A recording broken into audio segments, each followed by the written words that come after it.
Praise Yah, we're back. Right now we're in Genesis 26, and we're just going to read from verse 1 to 6.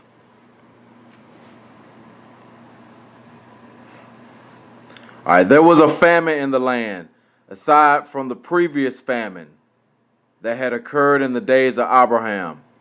And Isaac went to Abimelech, the king of the Philistines, in Gerar. YAHWH had appeared to him and said, "Do not go down to Mizraim.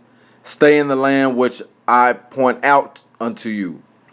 Reside in this land, and I will be with you and bless you. I will assign all these lands to you and to your heirs. Fulfill the oath that I swore, fulfilling the oath that I swore to your father Abraham.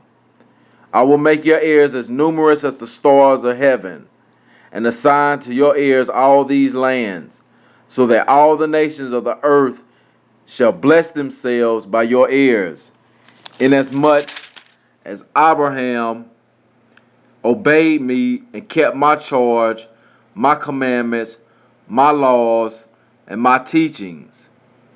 So now let's just jump over to verse 23, and we're going to read 23 and 25.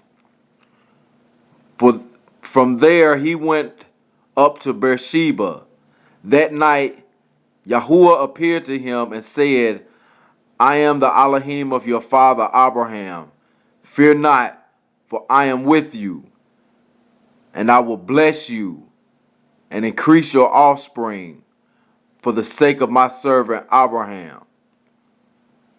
So here, this is Yah just affirming with Isaac that the covenant, that these blessings, that this promise is being passed down to him, for he's the seed of his father Abraham, who the covenant, well, the second covenant you could say is given to. All right, now we're gonna go to. Well, we don't really need to read this. We don't really need to read it. I was gonna read Genesis 27. Just everybody knows the story of Esau and Jacob. How Esau gave up his birthright. Well, really, this is where Rebekah pretty much tricks Isaac, because Rebekah knew that Yah wanted Isaac to have the blessing, but Rebekah knew that Jacob wanted the blessing, but Isaac wanted to give it to Esau because he loved Esau, which we know that he was pretty much going off with that. But we don't need to read that. It's just another place to show you that this covenant is staying within a certain bloodline, within a certain generation or genealogy. You know what I'm saying? But let's go to 27. 27. Well, maybe we can start at 26. Then his father Isaac said to him, "Come close and kiss me, my son." And he went up and kissed him, and he smelled his clothes, and he blessed him, saying, "Ah, the smell of my son is like the smell of the fields that Yah has blessed. May Yah give you the dew of the heaven and the fat of the earth, the abundance of new grain and wine. Let people serve you and nations bow to you. Be master over your brothers, and let your mother's sons bow to you. Cursed be they who curse you. Blessed they who bless you." So this is the promise. This is the blessing that Jacob got from his father. The abundance of new grain and wine. Let people serve you and nations bow down to you. Yeah, the nations are going to bow down to us. They did once before and they're going to do it again. Bet that. You know? Now we're going to go to Genesis 28.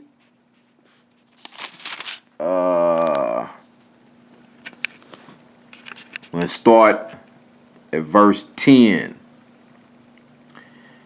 And Yaakov left Beersheba and set out for Haran. He came upon a certain place and stopped there for the night, for the sun had set.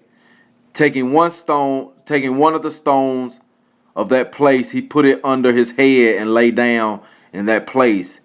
He had a dream. A stairway was set on the ground, and its top reached the sky, and the angels of Yah were going up and down on it. And Yah was standing beside him, and he said, I am Yah, the Elohim of your father Abraham, and the Elohim of Isaac.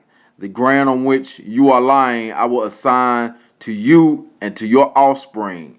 Your descendants shall be as the dust of the earth.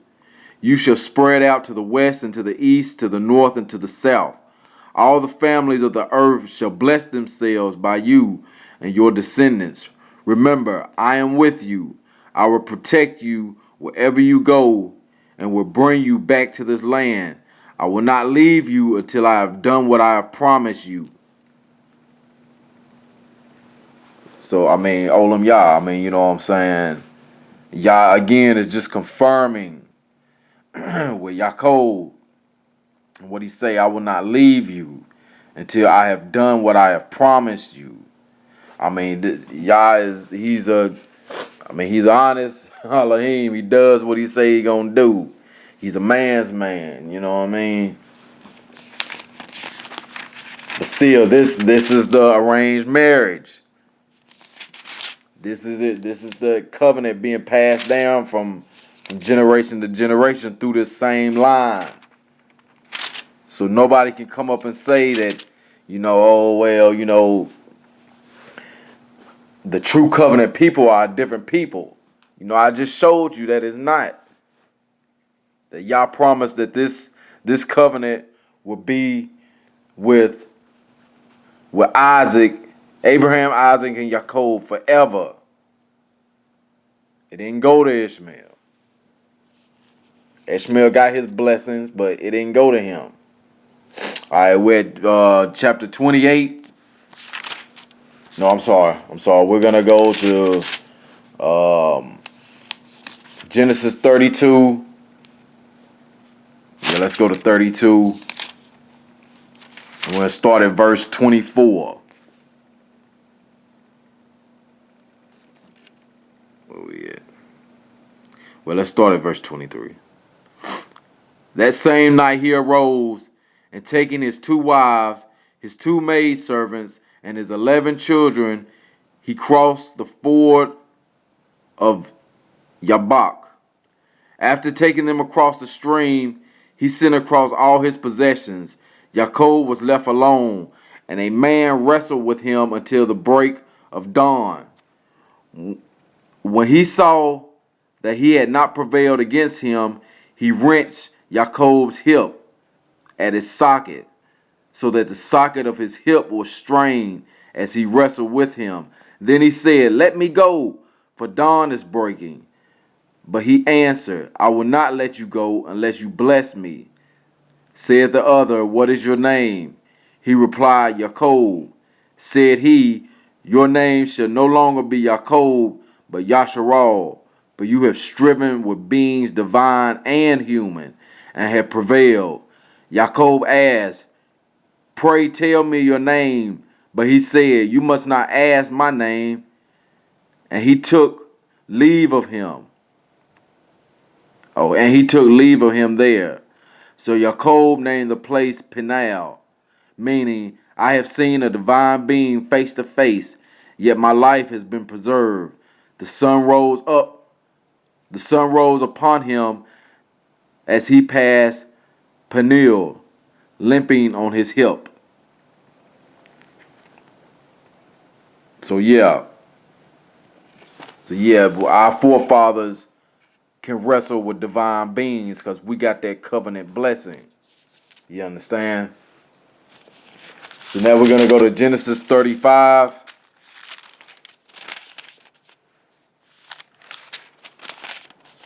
Yeah.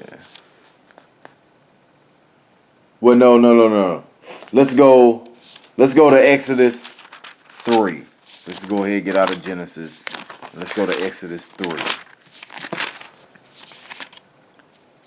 Okay. We're just going to go from 1 to 12. Now Moshe, tending the flock of his father-in-law, Jethro, the priest of Midian, drove the flock into the wilderness and came to Horeb, the mountain of YAHH. An angel of YAHH appeared to him in a blazing fire out of a bush. He gazed, and there was a bush of flame, all aflame, yet the bush was not consumed. Moshe said, I must turn aside to look at this marvelous sight. Why doesn't the bush burn up? When YAHH saw that he had turned aside to look, YAHH called to him. He called to him, okay? He called to him out of the bush, Moshe, Moshe. He answered, Here I am.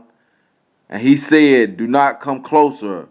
Remove your sandals from your feet, for the place on which you stand is set apart ground. I am, he said, the Elohim of your father, the Elohim of Abraham, the Elohim of Isaac, and the Elohim of Jacob.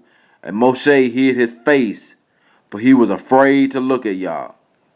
And the angel continued, I have marked well the plight of my people in Mizraim, and have heeded their outcry because of their taskmasters. Yes, I am mindful of their sufferings.